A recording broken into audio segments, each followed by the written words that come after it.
सत श्री अकाल। मैं आपका डेयरी फार्मर दोस्त हरप्रीत सिंह हाज़िर हूँ एक नई वीडियो और सही जानकारी के साथ। पशुपालक भाइयों, आज की इस वीडियो में हम कवर करने वाले हैं कि कौन कौन से कारणों की वजह से हमें डेयरी फार्मिंग में नुकसान होता है और कौन कौन सी गलतियाँ डेयरी फार्मर खुद करता है जिसकी वजह से उसके फार्म की शुरुआत में ही उसको नुकसान होना शुरू हो जाता है और 1 साल के भीतर ही उसका डेयरी फार्म बंद पड़ जाता है। इसके अलावा जो पशुपालक भाई डेयरी फार्मिंग के धंधे को अपनाना चाहते हैं इन फ्यूचर, उनके लिए कुछ स्टेप्स जिनको वो फॉलो करके वो नॉन रिस्की वे से अपना डेयरी फार्म शुरू कर सकते हैं। पशुपालक भाई, अगर इस चैनल पर आप पहली बार हैं सब्सक्राइब जरूर कर लें, और अगर आप एक नए डेयरी फार्मर हैं और डेयरी फार्मिंग की जानकारी प्राप्त करना चाहते हैं तो आप हमारा 15 दिनों का ऑनलाइन ट्रेनिंग कोचिंग कोर्स ले सकते हैं। पशुपालक भाइयों, नीचे दिए गए व्हाट्सएप नंबर पर मैसेज करके आप आगे की डिटेल्स जान सकते हैं। फिलहाल इसी वीडियो को आगे बढ़ाते हैं। दोस्तों, वीडियो शुरू करने से पहले मैं आपको एक कमेंट पढ़ा देना चाहता हूं जो आज से कुछ दिन पहले एक हमारे सब्सक्राइबर ने किया था अपनी वीडियो पर। दोस्तों, आप इस स्क्रीनशॉट में देख सकते हैं कि ये फार्मर लिख रहे हैं कि उन्होंने डेयरी फार्म का धंधा शुरू किया था। उन्होंने इस धंधे में तकरीबन 7 लाख रुपए का नुकसान करके अपना डेयरी फार्म बंद कर दिया। और दोस्तों, वो सलाह दे रहे हैं कि किसी भी फार्मर को डेयरी फार्म नहीं करना चाहिए, ये एकदम घाटे का सौदा है। पशुपालक भाइयों, मैं इस कमेंट से बहुत हद तक सहमत हूं और इसी कारण की वजह से इस कमेंट को आपके साथ शेयर कर रहा हूं। पशुपालक भाइयों, ऐसी काफ़ी सारी एग्जांपलें हैं। बहुत सारे हज़ारों फार्मर्स ने नुकसान के चलते अपने डेयरी फार्म को बंद कर दिया और उनको इस बात का बहुत ज़्यादा पछतावा है। दोस्तों, इसी कारण से मैंने वीडियो के बाहर भी लिखा था कि YouTube पर वीडियो से प्रभावित होकर के आपको कभी भी डेयरी फार्मिंग शुरू करने का डिसीजन नहीं लेना चाहिए। क्योंकि पशुपालक भाइयों, जब हम किसी काम को किसी दूसरे फार्मर को देखते हैं, आज जिसका डेयरी फार्म सक्सेसफुल है, अगर हम उसको देखते हैं, उसके फार्म की वीडियो देखते हैं, तो जाहिर सी बात है बहुत सारे फार्मर्स इस चीज़ से प्रभावित हो जाते हैं। पशुपालक भाइयों, या कुछ भाई क्या करते हैं कि आसपास के अपने जो डेयरी फार्मर होते हैं जो सक्सेसफुल हैं, उनके दूध वगैरह का हिसाब लगाते हैं या उनके एनिमल की कॉस्टिंग का हिसाब लगाते हैं कि वो अपने एनिमल किस रेट पर सेल करते हैं, और इन सभी चीज़ों से प्रभावित होकर के वो अपना डेयरी फार्म शुरू कर लेते हैं। पशुपालक भाइयों, ये सरासर गलत तरीका है। अगर आप सिर्फ वीडियोस देख करके अपना डेयरी फार्म शुरू करने का डिसीजन बना लेते हैं तो आप बहुत सारे हज़ारों फार्मर्स की तरह ही नुकसान उठाएंगे, आप अपने डेयरी फार्म को सफल नहीं बना पाएंगे। पशुपालक भाइयों, बहुत सारे डेयरी फार्मर्स जो हमसे ट्रेनिंग लेते हैं, अक्सर उनका सवाल होता है कि एक गाय से हम कितनी कमाई कर सकते हैं, या अगर हम 10-20 गायों का फार्म बनाते हैं तो उनसे कितनी कमाई हमें हो सकती है। पशुपालक भाइयों, बहुत सारे फार्मर्स हमसे भी यह सवाल करते हैं कि आप अपने फार्म से कितने एनिमल से कितनी कमाई कर लेते हैं, आप अपने एनिमल 1-1 लाख रुपए के कैसे सेल कर देते हैं। पशुपालक भाइयों, कोई भी फार्मर ऐसा नहीं पूछता है कि आपको डेयरी फार्म करते हुए कितना समय लगा है, कितनी इन्वेस्टमेंट लगी है, आपको कितने कितने नुकसान हुए हैं, डेयरी फार्म के शुरुआत में आपने कितनी मेहनत करके कितने सालों में आपने अपने डेयरी फार्म को स्टेबल किया है। पशुपालक भाइयों, ज़्यादातर फार्मर डेयरी फार्म शुरू करते वक्त सबसे पहली गलती क्या करते हैं कि वो वीडियोस देखते हैं कि एक गाय जो 30 लीटर दूध देती है एक जेन्युइन फार्मर से हमें वो 1 लाख रुपए में मिल जाएगी और वो गाय हमें दूध देगी 30 लीटर। पशुपालक भाइयों, वो बहुत सारे फार्मर्स ने हमसे भी यह आइडिया शेयर किया था कि हम 10 गायें परचेज कर लेंगे जिसकी कीमत 10 लाख रुपए होगी, और वो हमारे फार्म पर अगर एक गाय 30 लीटर दूध देगी तो 300 लीटर दूध हम एक दिन में तैयार करेंगे।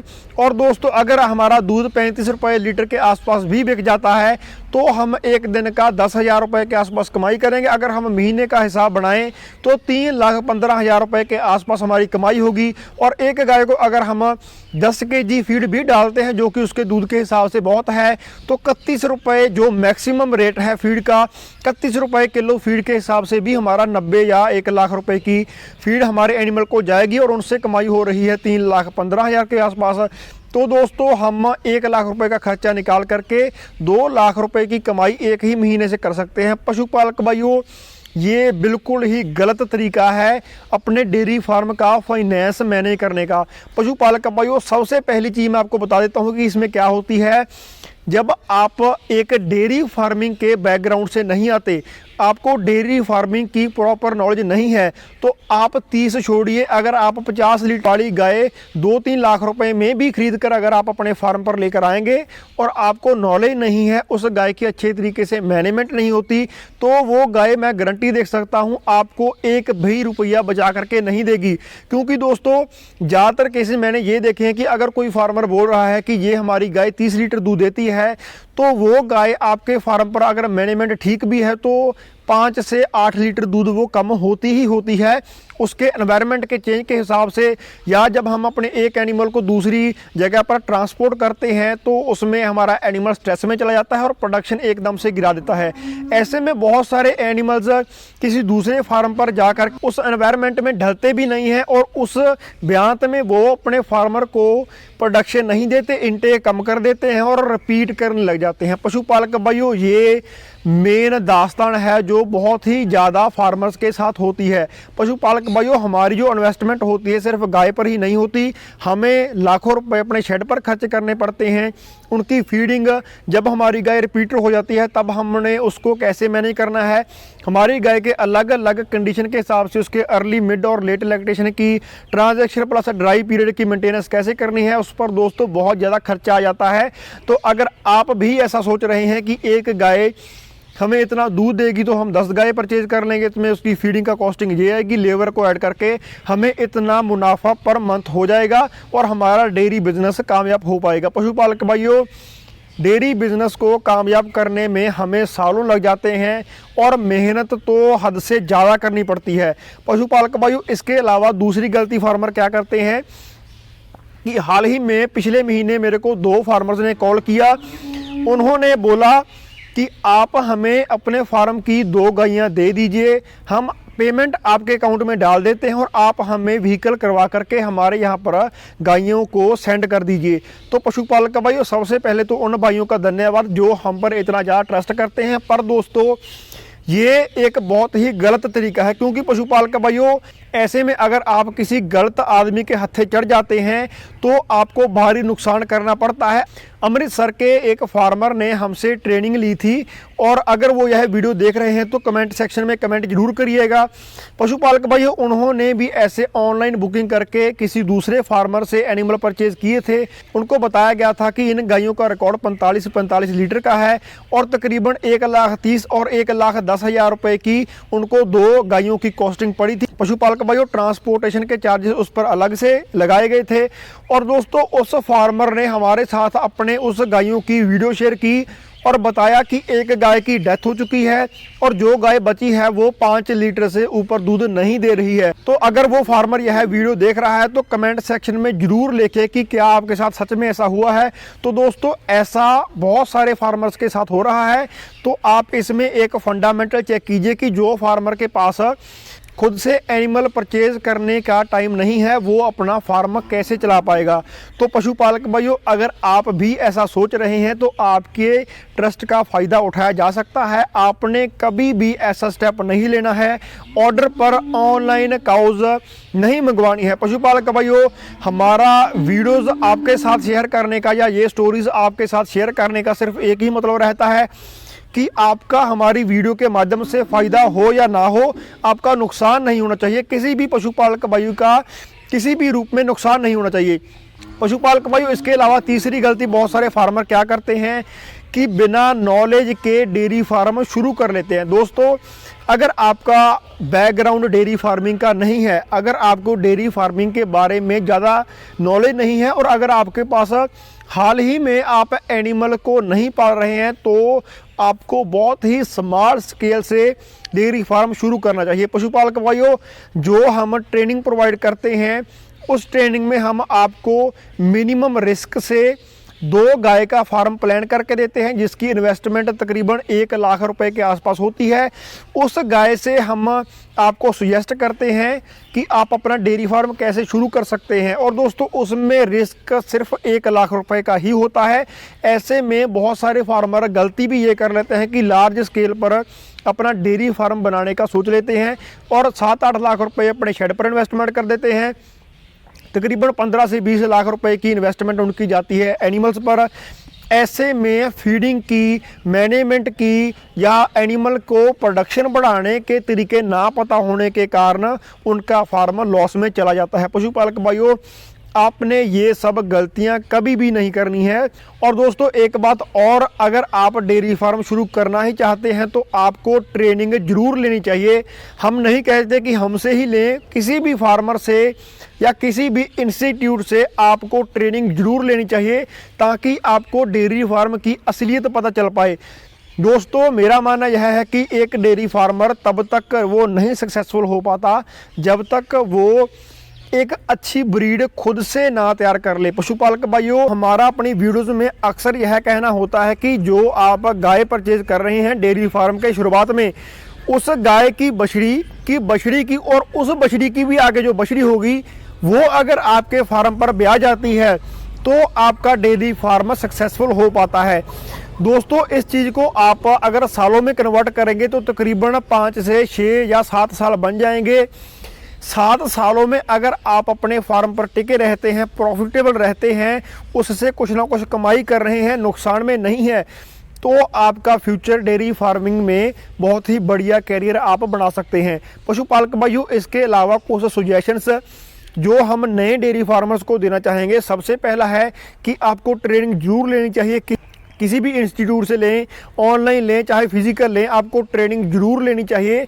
जब तक आपको इस धंधे की नॉलेज नहीं है आप सक्सेसफुल नहीं हो पाएंगे। और दोस्तों इससे जुड़ी हुई एक बहुत ही ज़रूरी जानकारी कि ज़रूरी नहीं होता कि हर एक जो बंदा है वो हर एक फील्ड में कामयाब हो पाए। पशुपालक भाइयों, अगर मैं खुद का एग्जांपल दूं तो हम तकरीबन 6.5 साल से डेयरी फार्मिंग कर रहे हैं और भैंस का फार्म हमारा पहले से था। 2016 में हमने अपना गाय का फार्म शुरू किया था और भैंस की दोस्तों नस्ल अभी तक भी हम अच्छी नस्ल तैयार नहीं कर पाए हैं। भैंस का जो हमारा फार्म है वो अभी भी 0 प्रॉफिट लॉस पर है, हम उससे कोई भी अच्छी कमाई नहीं कर पा रहे हैं। पर दोस्तों गाय का फार्म हमने 2016 में शुरू किया था, इसमें हम अपने फार्म को स्टेबल कर चुके हैं।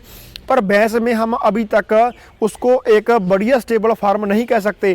दोस्तों अगर सच बताऊं तो अभी भी मेरे को भैंस के फार्म का जो कमाई का रेवेन्यू सोर्स है वो समझ में नहीं आता है। भैंस की कॉस्टिंग बहुत ज़्यादा पड़ जाती है और गाय का डेयरी फार्म हमने अपना स्टेबल कर लिया। और दोस्तों यही कारण आप खुद पर भी अप्लाई कर सकते हैं कि ज़रूरी नहीं है कि हर एक ह्यूमन, हर एक बंदा हर एक फील्ड में सक्सेसफुल हो पाए। तो पशुपालक भाइयों, दूसरी सलाह मैं आपको ये देना चाहूँगा कि कभी भी लोन की मदद से अपना डेयरी फार्म शुरू मत कीजिए, क्योंकि दोस्तों अगर आपको डेयरी फार्मिंग में नुकसान हो जाता है तो ऐसे में जो फार्मर होता है बहुत ही भयंकर सिचुएशन में फंस जाता है।